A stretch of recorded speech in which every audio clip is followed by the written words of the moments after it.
Boa noite, irmãos. Boa noite para todos. Boa noite. Graça e paz. Quem está feliz com o Senhor aí? Amém? Glória a Deus. Queria que você abrisse sua Bíblia aí em 1 Tessalonicenses, capítulo 1. 1 Tessalonicenses, capítulo 1.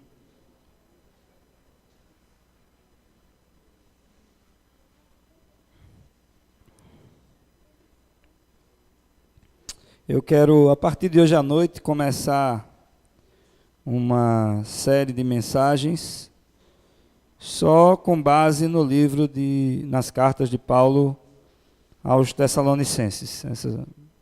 Essas duas epístolas, né? 1ª e 2ª Tessalonicenses. Então, a partir de hoje, a gente vai estar mergulhando nessas duas epístolas aí. E eu tenho certeza de que Deus tem muito para tratar e para falar aos nossos corações como igreja, né? E, segundo os estudiosos, essa foi a primeira epístola de Paulo, a primeira das 14 que ele escreveu, né? Por volta do ano 50, 54, 56, depois de Cristo. E ela é de uma riqueza muito grande em relação à vida em comunidade, né? E teologicamente falando, também nós temos lições preciosíssimas, as quais nós vamos começar a estudar nessa noite, a conhecer nessa noite. E eu tenho certeza que à medida em que a gente for caminhando, nós vamos, como igreja, crescendo juntos e tendo a nossa fé edificada na palavra de Deus. Amém? Então vamos lá. 1 Tessalonicenses, capítulo 1, a partir do versículo 1. A gente vai ler esse capítulo todo, tá? Paulo, Silvano e Timóteo, a igreja dos Tessalonicenses, em Deus Pai e no Senhor Jesus Cristo. Ele vai dizer a vocês graça e paz da parte de Deus e de nosso Senhor Jesus. Sempre damos graças a Deus por todos vocês, mencionando-os em nossas orações. Lembramos continuamente diante de nosso Deus e Pai o que vocês têm demonstrado, o trabalho que resulta da fé, o esforço motivado pelo amor e a perseverança proveniente da esperança em nosso Senhor Jesus Cristo. Sabemos, irmãos amados de Deus, que Ele os escolheu, porque o nosso Evangelho não chegou a vocês somente em palavra, mas também em poder, no Espírito e em plena convicção. Vocês sabem como procedemos entre vocês em seu favor. De fato, vocês se tornaram nossos imitadores e do Senhor. Apesar de muito sofrimento, receberam a palavra com alegria que vem do Espírito Santo. E assim tornaram-se modelo para todos os crentes que estão na Macedônia e na Acaia. Porque partindo de vocês, propagou-se a mensagem do Senhor na Macedônia e na Acaia. E não somente isso, mas também por toda parte tornou conhecida a fé que vocês têm em Deus. O resultado é que não temos necessidade de dizer mais nada sobre isso, pois eles mesmos relatam de que maneira vocês nos receberam, como se voltaram para Deus, deixando os ídolos, a fim de servir ao Deus vivo e verdadeiro, e esperar dos céus o seu Filho, a quem ressuscitou dos mortos, Jesus, que nos livra da ira que há de vir. Amém? Amém. Vamos orar? Senhor, como é bom ser participante não só do teu reino, mas da tua natureza, Senhor. Saber que nós não somos nascidos da carne, nem nos limitamos ao mundo natural, físico, porque nós nascemos da água e do Espírito, Pai. E eu te peço que essa palavra que há quase 2000 anos atrás falou de forma tão clara e tão profunda na vida desses irmãos em Tessalônica, ela possa fazer tanto ou mais sentido para nós hoje, de maneira que nós também venhamos a nos tornar padrão, Senhor, do Teu Evangelho, Pai. Nós precisamos, esse é o desejo do nosso coração, é que o Senhor opere em nós a Tua vontade, a Tua santificação, que o Senhor produza em nós o crescimento que é necessário para que venhamos a dar fruto para a glória do Senhor. Em nome de Jesus, ilumina não só o nosso entendimento, mas o nosso coração, Pai, para que nos tornemos não só ouvintes da Tua palavra, mas praticantes. Em nome de Jesus. Amém. Amém. Bom, meus irmãos, a primeira vez que a gente vai ouvir falar dos Tessalonicenses é ainda no livro de Atos dos Apóstolos, né? Quando Paulo, em uma de suas viagens missionárias, chega até essa cidade e ele vai pregar a palavra. E quando Paulo escreve essa epístola, ele tem pelo menos 3 objetivos principais. De forma geral, ele tem pelo menos 3 objetivos principais quando ele escreve essas epístolas aos Tessalonicenses. Primeiro, ele quer confirmar a fé dos novos convertidos. Eu não sei quantos novos convertidos nós temos aqui, mas eu sei que nós temos alguns novos convertidos hoje à noite. Paulo quer, em primeiro lugar, confirmar a fé desses. Então, você pode ficar tranquilo que durante essas quintas-feiras, a partir de hoje, mais do que Deus já tem falado, mais do que Ele já tem tratado, o Senhor vai estar confirmando a fé de cada um de nós, principalmente a dos novos convertidos. Amém? Segundo lugar, Paulo quer exortar essa igreja a permanecer numa vida de santidade. Porque muita gente acha que, pelo fato de terem sido escolhidas por Deus, e isso tem a ver com essa doutrina chamada de predestinação, o que eu particularmente acredito, de forma nenhuma rejeito, mas muita gente, por pensar em ter sido predestinado, Paulo inclusive fala aqui no capítulo 1, como nós lemos, né, de que esses irmãos foram escolhidos por Deus, muita gente, por pensar nisso, acha que não tem nenhuma obrigação, não precisa mais se esforçar em favor da salvação do outro, não precisa mais orar, porque se Deus já tem os seus escolhidos, não é necessário orar, nem precisa se esforçar por uma vida de separação, de santificação. Paulo quer exortar essa igreja a que persevere numa vida de santidade. E em terceiro lugar, ele quer confortar esses irmãos em relação à vida futura, porque muitas pessoas haviam morrido pelo teor da carta. A gente acredita que alguns irmãos já haviam partido, né, no sentido de falecer mesmo, e Paulo quer animar, ele quer exortar a fé desses irmãos em relação à vida futura, né? Ou melhor, a segunda vinda de Cristo. Nós, inclusive, durante as próximas semanas, vamos tratar de forma muito profunda, incisiva, essa questão da segunda vinda de Jesus, porque esse é um tema muito evidente nessa epístola de Paulo. Amém? Então eu queria que você fosse agora comigo, sem desmarcar 1 Tessalonicenses 1, fosse comigo para Atos capítulo 17, do verso 1 ao verso 9. Atos 17, do verso 1 ao verso 9.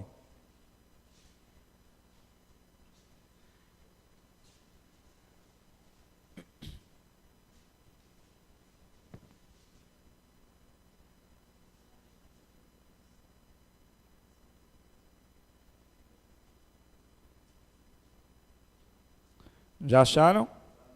Amém? Tendo passado por Anfípolis e Apolônia, chegaram a Tessalônica, olha aí, onde havia uma sinagoga judaica. Segundo o seu costume, Paulo foi à sinagoga e por 3 sábados consecutivos, ou melhor, por 3 sábados discutiu com eles com base nas Escrituras, explicando e provando que o Cristo deveria sofrer e ressuscitar dentre os mortos. E dizia: este Jesus que lhes proclamo é o Cristo. Vocês entendem o que está acontecendo aqui? Paulo chega nessa cidade, uma cidade grega, mas onde existe uma sinagoga. Sinagoga é um lugar de reunião dos judeus. Paulo era judeu. E por ser mestre, ele entra na sinagoga e ele vai ensinar. Só que ele vai ensinar não o judaísmo. Ele vai ensinar o evangelho, ele vai pregar a palavra. E ele começa a discutir com os judeus, à luz das Escrituras, a respeito de Jesus e da salvação, por fim, declarando que este Jesus a quem ele estava pregando, esse era o Messias tão esperado pelos judeus. Então, veja aí, alguns judeus, versículo 4, foram persuadidos e se uniram a Paulo e Silas, bem como muitos gregos tementes a Deus, e não poucas mulheres de alta posição. Quer dizer, esses 3 sábados que Paulo passou pregando e discutindo, gerou fruto, né? Muitos judeus se converteram, alguns gregos que eram tementes a Deus, que agora parece que caiu a ficha para eles, e algumas mulheres de alta posição. Mas os judeus, aqueles que permaneceram, eles ficaram com inveja. Então a questão não era a fé propriamente dita. A questão era que Paulo estava arrebanhando pessoas, gente. Então os judeus ficaram com ciúme, né? Quem é esse cara agora? O povo está tirando a atenção da gente para dar atenção a esse sujeito. Olha o que eles fizeram. Eles reuniram alguns homens perversos dentre os desocupados. Quer dizer, pegou um bocado de marginal, de cabra ruim, né? E iniciaram um tumulto na cidade. E invadiram a casa de Jason em busca de Paulo e Silas, a fim de trazê-los para o meio da multidão. A gente imagina que Paulo e Silas frequentassem a casa desse rapaz. Foi alguém que abriu as portas para que essa liderança pudesse ter uma base, né? Então, as autoridades judaicas, junto com essa multidão e com algumas pessoas instigadas, contratadas, alguns marginais, foram lá atrás de Paulo e Silas. Verso 6, contudo, não os achando, arrastaram Jason e alguns outros irmãos para diante dos oficiais da cidade, gritando: esses homens que têm causado alvoroço por todo o mundo, agora chegaram aqui. Quem? Paulo e Silas. E Jason os recebeu em sua casa, e todos eles estão agindo contra os decretos de César, dizendo que existe um outro rei chamado Jesus. Você sabe que naquela época quem dominava o mundo? Roma. A autoridade máxima era César. César era o Quírios, era o Senhor absoluto. E os cristãos passavam a dizer que Jesus era o Quírios, Jesus era o Senhor absoluto. E essa era uma forma, uma razão de se perseguir os cristãos, e tanto é que é esse argumento que eles usam, porque para o romano, tanto faz se Jesus é rei dos judeus, se ele é o Messias, isso não faz diferença. Jesus podia dizer que ele era Deus 200.000 vezes, e para o romano isso não ia significar nada. Agora, dizer que a autoridade de Jesus é maior do que a autoridade do próprio César, isso aí era algo que iria causar realmente um transtorno político, né? Porque César era o Senhor absoluto e ninguém mais poderia ser. Então, eles se aproveitam desse gancho e vão causar motivo para que os cristãos sejam perseguidos. Veja, ouvindo isso, verso 8, a multidão e os oficiais da cidade ficaram agitados. Então receberam a Jason e dos outros a fiança estipulada e os soltaram. Logo que anoiteceu, verso 10, os irmãos enviaram Paulo e Silas para Bereia, e chegando ali, eles foram à sinagoga judaica. Então, essa foi a passagem, a primeira passagem de Paulo à Tessalônica, e é quando o evangelho é pregado.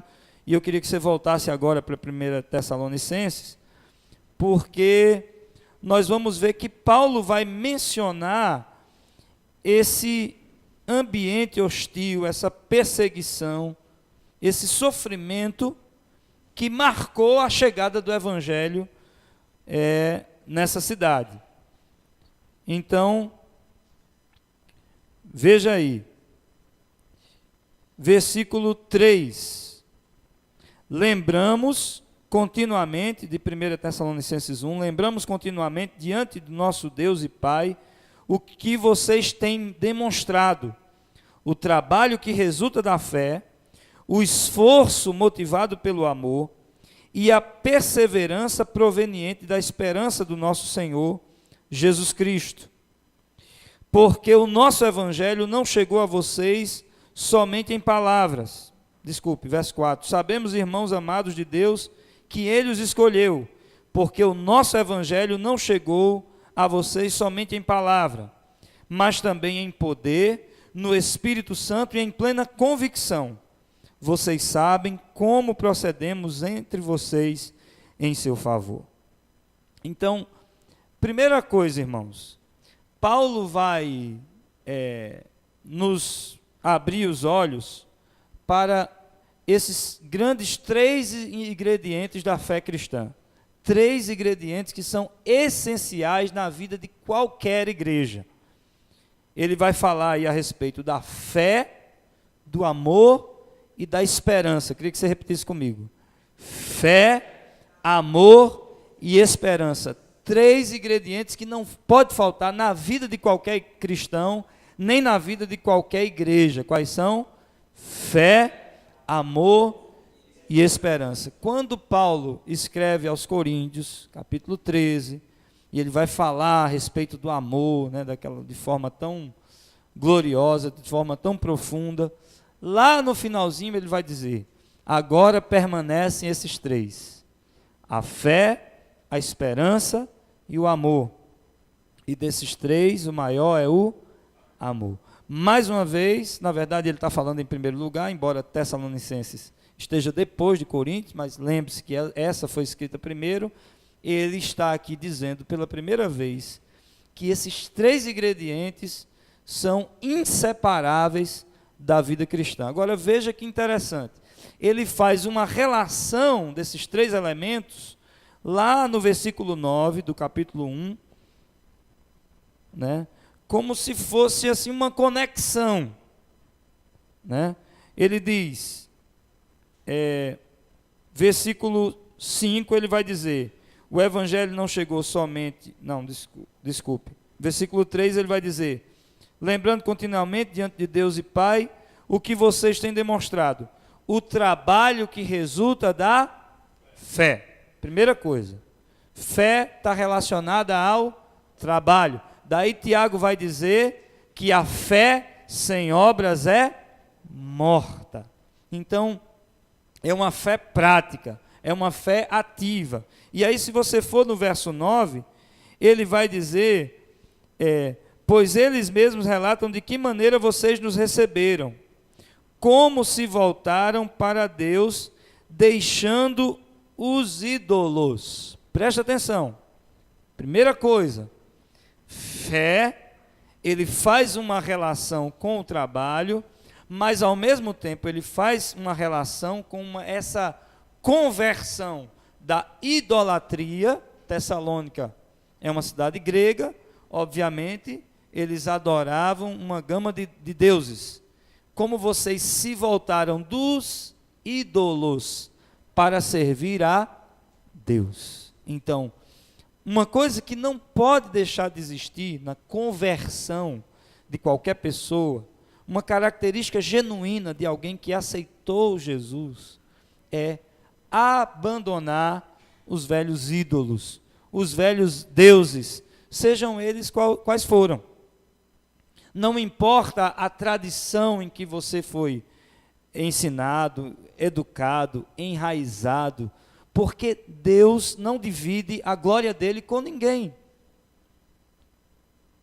Se existe um pecado terrível na Bíblia, inclusive que é comparado ao pecado da feitiçaria, é o pecado da idolatria. Então, quando alguém aceita Jesus de fato no seu coração, com certeza, com toda certeza, não pode haver lugar para outro Deus. Porque Jesus exige adoração exclusiva. Daí Paulo dizer que não há outro mediador entre Deus e os homens. Não há outro nome pelo qual importa que sejamos salvos.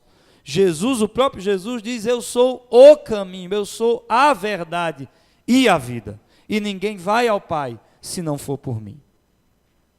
E isso é uma questão dele, não é questão da igreja batista, da igreja presbiteriana, da igreja adventista.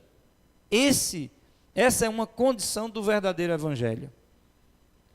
Se você, ao ouvir o evangelho, se sente compungido a se voltar para Deus, por meio de Jesus, a primeira coisa que precisa acontecer é o abandono da idolatria, dos ídolos velhos, dos ídolos mortos. E foi o que esses gregos fizeram. Agora, você imagina que na nossa sociedade, além dos deuses de barro, de pedra, de gesso, de ouro, existem coisas que podem ocupar o primeiro lugar na nossa vida, acima de Deus. Tudo isso também, porque qualquer coisa que venha ter o primeiro lugar na nossa vida, no lugar de Deus, para Deus, é um ídolo.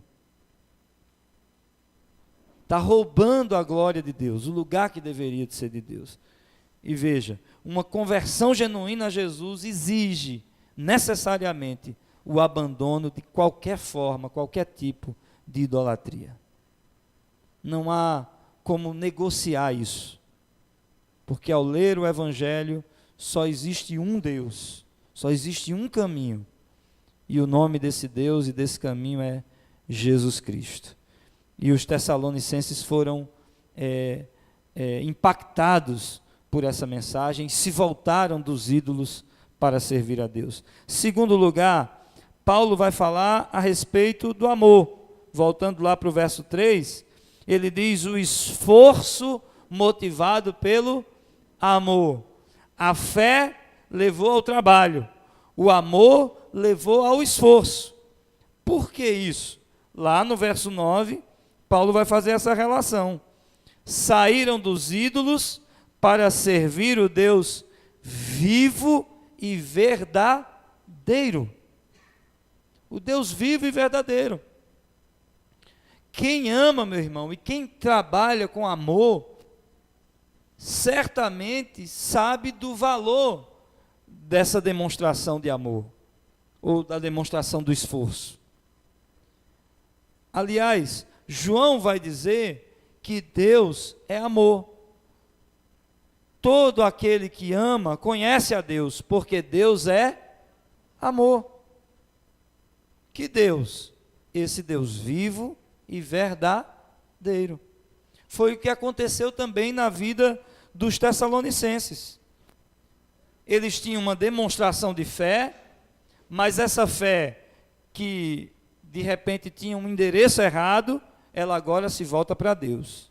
E eles agora são impactados por esse amor que os leva a um esforço, porque eles sabem que não estão servindo a uma religião. Eles não estão servindo a um propósito meramente humano. Eles estão servindo a um Deus vivo e verdadeiro. É por isso que o cristão ele tem tanta alegria de servir a Deus. Eu não sei se você já teve essa experiência de repente separar um tempo seu para servir a Deus. Evangelizar, ajudar a pintar uma igreja ou a casa de um irmão, de repente fazer um trabalho de visitação num hospital, né, com esse propósito de glorificar o nome do Senhor. Meu irmão, a gente acha que vai se deparar com uma situação triste e fica com medo do que vai encontrar.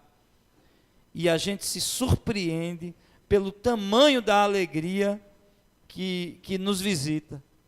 A gente vai para consolar e volta consolado. Quantas vezes isso não aconteceu? De você ir achando que vai abençoar e volta ricamente abençoado. Por quê? Porque nós servimos ao propósito de um Deus vivo e verdadeiro. E Ele, obviamente, está nos enchendo com seu amor, e quanto mais a gente se dá, mais a gente recebe. Por isso que a palavra diz que melhor coisa é dar do que receber. Porque à medida em que a gente vai abençoando, nós é que vamos sendo abençoados por esse Deus que é vivo e verdadeiro, e os Tessalonicenses experimentaram isso. Mas em terceiro lugar, ele vai falar da esperança.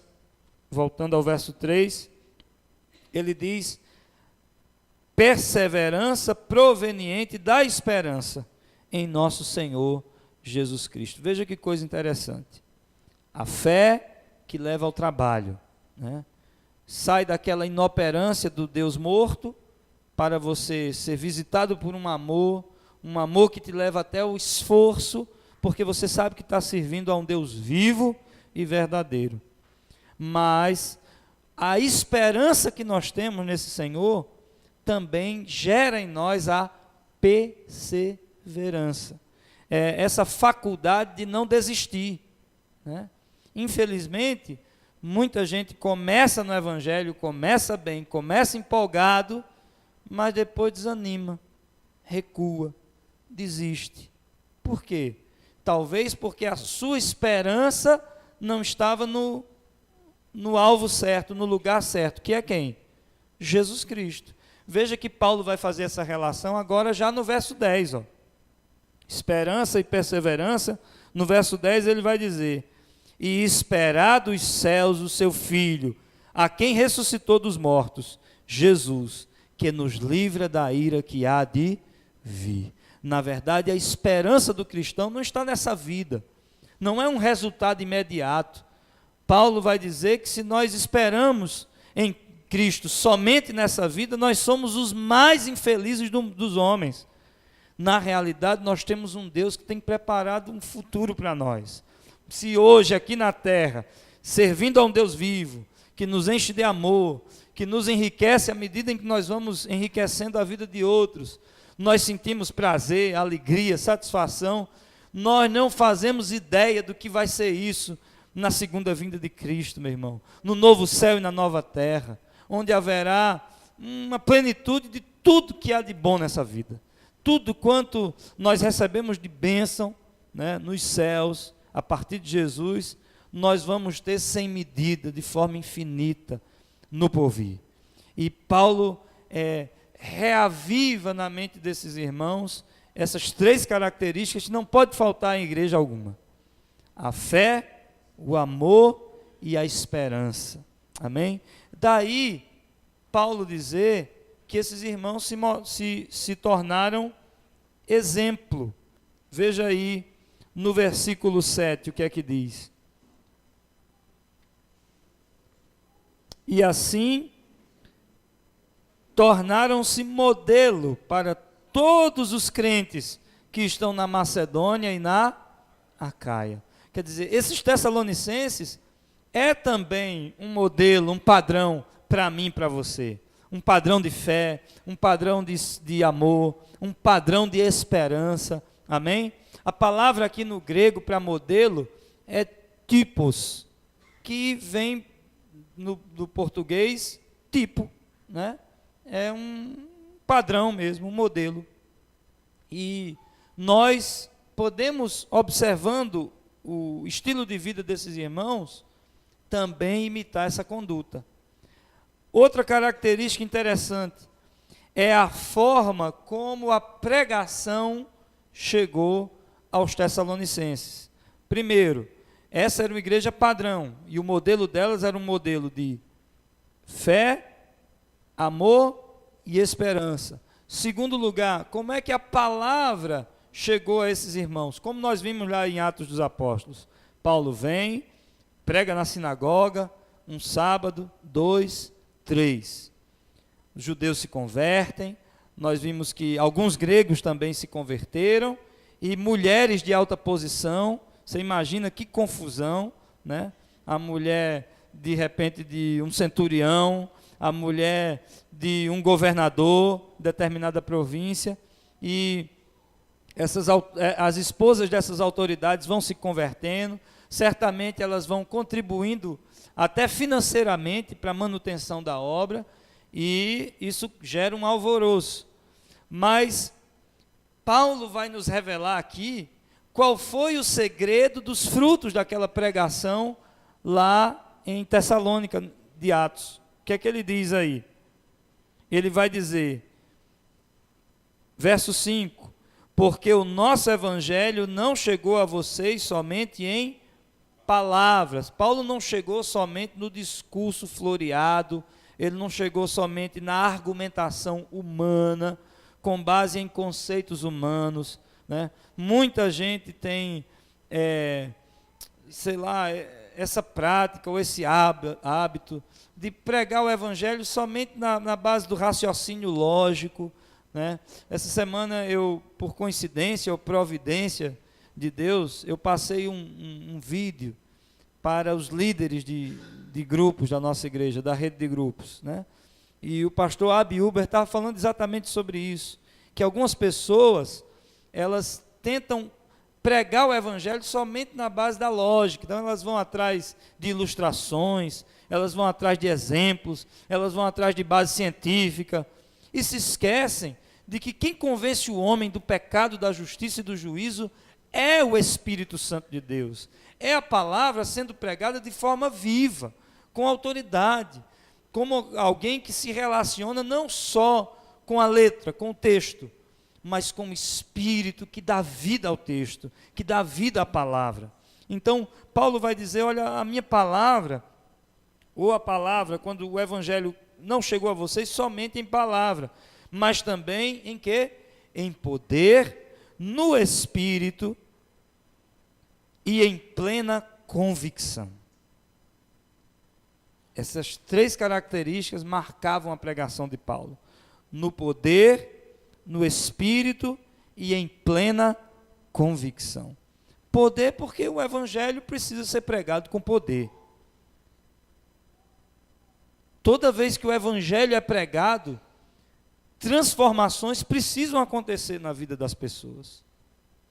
Cura, libertação, convencimento realmente, constrangimento em relação ao pecado, ao erro. Porque o Evangelho não é somente uma ideia. O Evangelho é uma pessoa, é Jesus vivo, é você apresentar a pessoa de Jesus que está entre nós, amém?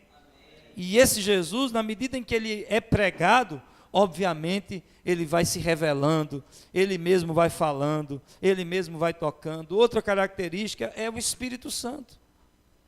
O Espírito Santo, ele está presente na pregação de Paulo, porque à medida em que Paulo vai ministrando a palavra, o Espírito vai convencendo o ouvinte da palavra. É porque você acha que é fácil, dentro de uma sinagoga naqueles dias, muitos judeus se converterem? De forma nenhuma. É difícil, principalmente quando o ambiente é hostil. Eu acredito que a maioria daqueles homens, desde criança, foram formatados para defender a sua fé no judaísmo, e muito bem preparados. Mas Paulo, pela manifestação do Espírito, é capaz de fazer com que sofismas sejam neutralizados, é capaz de fazer com que cadeias e barreiras no coração daqueles irmãos caiam, sejam quebrados. E aí, de repente, as escamas caem dos olhos e eles têm revelação do que realmente significava a lei, a Torá, aquilo que eles tanto amavam. Agora, pelas lentes de Jesus, pelas lentes do Evangelho, tudo começa a fazer sentido para esses homens, mas porque havia manifestação do Espírito. Amém? Os gregos, criados no paganismo, criados em filosofias. Era um culto como hoje nós temos, né? A beleza, um culto ao corpo. Mas muitos gregos se converteram também naquele dia, porque não era só um discursozinho. Era a palavra manifesta em poder e no Espírito Santo. E aí Paulo vai dizer, com muita convicção. Convicção, porque certamente era pregado por alguém que vivia aquilo que estava pregando. Ele sabia de onde tinha vindo. Paulo tinha autoridade para pregar o Evangelho e certamente Deus estava cooperando com ele naqueles dias. E foi dessa forma que a igreja de Tessalônica chegou a nascer, né, nesse ambiente hostil. Ele diz assim no verso 8, porque partindo de vocês, propagou-se a mensagem do Senhor na Macedônia e na Acaia. Não somente isso, mas também por toda parte, tornou conhecida a fé que vocês têm em Deus. E o resultado é que não temos necessidade de dizer mais nada sobre isso, pois eles mesmos relataram de que maneira vocês nos receberam, como se voltaram para Deus, deixando os ídolos, a fim de servir o Deus vivo e verdadeiro. E aí, eu queria encerrar, mostrando que, sempre que nós temos a pregação de um evangelho vivo, nós vamos ter pessoas se convertendo. É sempre assim. Sempre que nós anunciarmos esse Jesus de forma viva, de forma atual, na unção do Espírito Santo, com a expectativa de que o Senhor opere, cura, milagre, o extraordinário, certamente nós vamos ver essa palavra frutificando. Amém? E o resultado, pelo menos até aqui, no capítulo 1, é que esses irmãos estavam cheios de esperança em relação à segunda vinda do nosso Senhor Jesus Cristo. Veja, eu fico impressionado, porque no versículo 6, Paulo diz assim, de fato vocês se tornaram nossos imitadores e do Senhor, e eu quero encerrar com esse verso. Pois apesar do muito sofrimento, receberam a palavra com alegria que vem do Espírito Santo. Veja só, lembra que naquela ocasião os líderes políticos e religiosos levantaram alguns marginais para perseguir a igreja e eles instigaram um tumulto. Olha o que Paulo está dizendo aqui.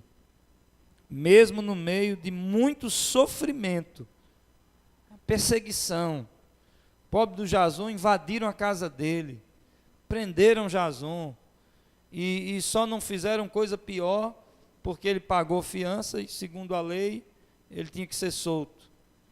Mas, mesmo em meio, apesar de muito sofrimento, receberam a palavra com alegria que vem do Espírito. E quantas vezes a gente, por viver uma situação de bem-estar, uma situação de comodismo mesmo, a gente recebe a palavra, mas não se vê tanto entusiasmo, não se vê uma resposta à altura da palavra. E, meu irmão, saiba que o simples acesso a essa palavra é um privilégio muito grande para nós. É motivo de sobra para a gente viver com alegria no coração. E é muito estranho, é uma coisa até antagônica você ter um cristão que vive triste o tempo todo. Não existe coisa mais desagradável.